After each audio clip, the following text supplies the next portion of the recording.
14 ans après son arrivée à Kolbingen, les changements politiques permettent au père Blanchard de revenir dans sa patrie. En effet, après l'épisode douloureux de la Révolution, suivi du temps de l'Empire de Napoléon et le Congrès de Vienne en 1815, le Jura passe aux mains des Bernois, donc à la Suisse. Beaucoup de personnes exilées retrouvent enfin leur famille. Le père Blanchard retourne lui aussi dans son pays. Ses parents sont morts depuis longtemps, mais il n'a jamais pu prier sur leur tombe. Son frère, resté seul, espérait le revoir. Et l'évêque de son diocèse lui avait promis une place comme curé. Le voyage de retour est long.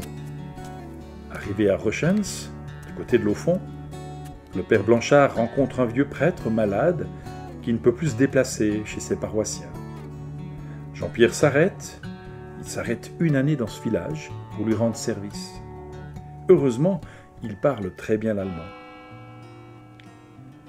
Au mois de septembre 1817, lui est confiée de façon définitive la paroisse de Soyères, un petit village près de Delémont.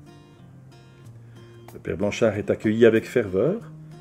Aujourd'hui encore, nous avons la description de ce jour de fête. Monsieur Chapuis, aubergiste de la Croix-Blanche de Soyères, l'a consigné dans son journal. Retour presque triomphal. Toutes les autorités religieuses et civiles étaient présentes. Très vite, les gens comprennent que ce prêtre se consacre pleinement à sa tâche. Il vit pauvrement, très simplement, se privant même pour donner aux pauvres. Tu vois, Johann, il avait le droit de recevoir du bois de feu comme salaire. Mais pour soulager les paysans surchargés de travail, il coupait lui-même ce dont il avait besoin pour chauffer sa chambrette. Ou encore, quand il allait à Delémont pour chercher sa paye, il revenait sans rien, parce que sur le chemin du retour, de pauvres mendiants l'attendaient pour lui demander l'aumône.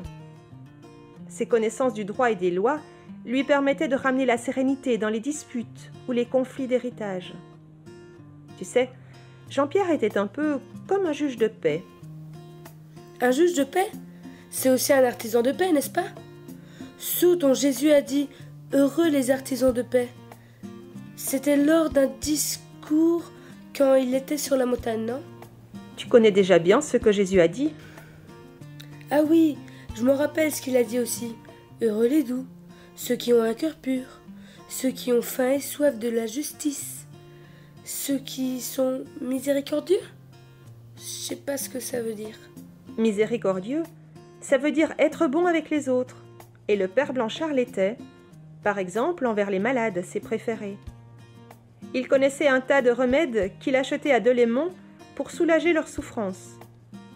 Et quand il ne trouvait aucune solution, il payait la facture pour que les médecins de la ville s'occupent d'eux le mieux possible. Lorsqu'un paroissien était mourant, il le veillait, il priait pour lui, il l'encourageait. Il connaissait vraiment bien les gens qu'il rencontrait, comme un berger qui connaît ses brebis. Oh oui, je te donne un autre exemple. Monsieur Chapuis, l'aubergiste du village, avait 10 enfants. 7 d'entre eux sont devenus prêtres ou religieuses. Pas un seul garçon parmi ses descendants pour reprendre la direction de son auberge. « Pourquoi? Qu'ai-je fait de mal ?» se demande-t-il en vieillissant. Il interroge Dieu, presque un peu révolté.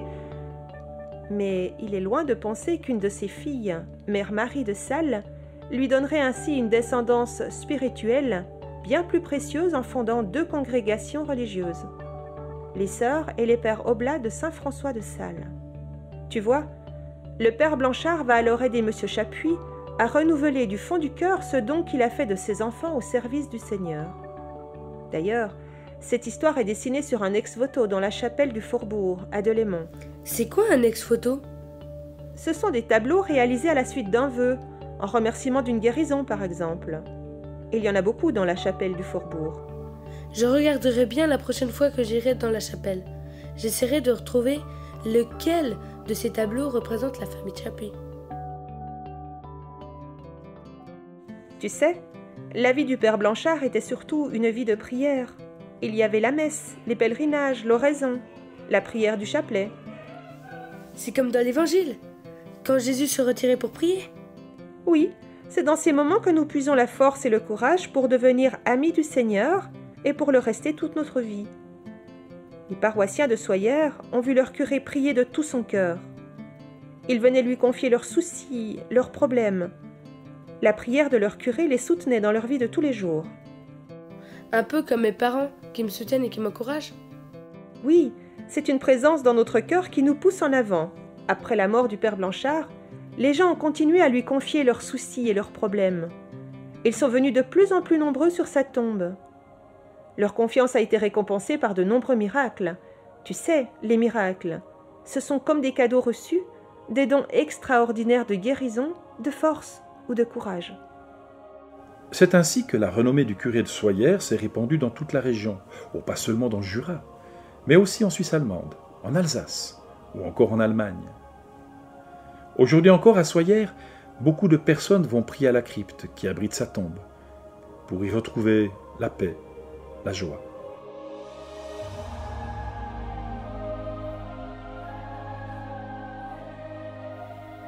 Mais Sophie, tu m'as pas raconté comment le père Blanchard est mort? Le père Blanchard a 60 ans. Il est de plus en plus fatigué. Il a souvent mal à l'estomac, avec beaucoup de difficultés pour manger. Peut-être qu'il avait un cancer, mais en ce temps-là, cette maladie n'était pas connue. Il célèbre sa dernière messe le 21 novembre 1824. Ce jour-là, il n'est pas bien du tout. Il rentre chez lui, il se couche et sent ses forces le quitter. Il sait que le moment est venu de quitter ce monde pour rejoindre son Seigneur pour lequel il a consacré toute sa vie.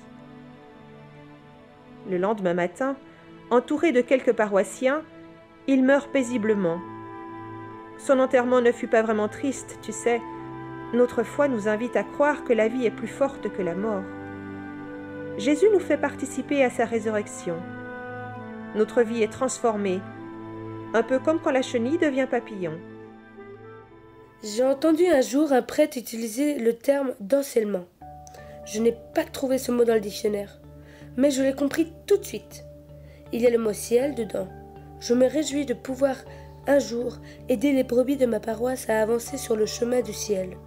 Mais dis-moi Sophie, pour finir, est-ce que tu penses que le père Blanchard était un saint? Qu'est-ce que tu en penses, toi? En tout cas, c'est un sacré chouette curé. Il a connu l'odeur de ses brebis comme un bon berger. Il était proche des gens. C'était vraiment un saint homme. Tu as raison. Nous pouvons donc le fêter le jour de la Toussaint. La Toussaint, c'est le 1er novembre. C'est quand nous fêtons tous les saints du ciel, ceux que nous connaissons et tous les autres. Ce sont des exemples magnifiques de l'amour de Dieu et du prochain. Est-ce qu'un jour le père Blanchard sera reconnu comme saint? Je l'espère. Ainsi, on n'oubliera jamais l'exemple de sa vie de prêtre, ni de son engagement au service des plus faibles.